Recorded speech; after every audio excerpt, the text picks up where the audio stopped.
एक रोग चल ही रहा है, ये रोग समाप्त होने का नाम ही नहीं ले रहा, समाप्ति ही नहीं, ये तो समाप्ति की ओर जा ही जाएगा। फिर पिपलेश्वर महादेव का नाम लेकर,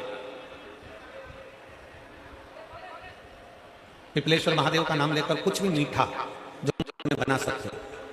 हलवा बना सकते हो हलवा, सीरा बना सकते हो सीरा, खीर बना सकते हो खीर, चूरमा बना सकते हो तो चूरमा, लड्डू बना सकते हो तो लड्डू, जो तुम घर में मीठा बना सकते हो उसका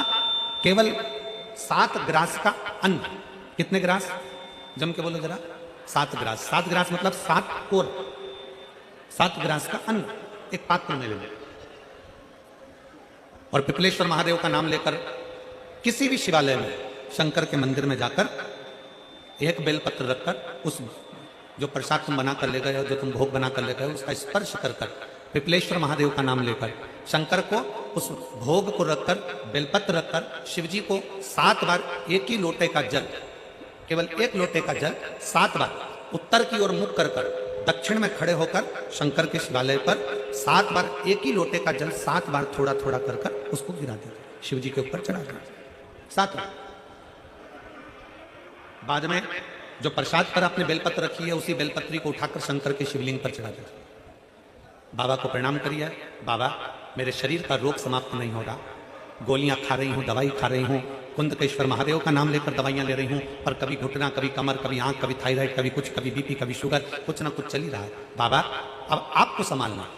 किसी भी दिन पिपलेश्वर महादेव का नाम लेकर वो चढ़ी हुई बेलपत्री लियाओ, प्रसाद लियाओ, घर पर आने पर जैसे ही घर के अंदर प्रवेश करो सबसे पहले बेलपत्री को चबा चबा कर खा लो, फिर वो जो प्रसाद है उस प्रसाद को 7 गांठ से थोड़ी थोड़ी देर में 7 बार में उसको खा लेना। बाबा देवाधिदेव महादेव का नाम लेकर, पिपलेश्वर महादेव का नाम लेकर प्रणाम कर कर जल का आचमन,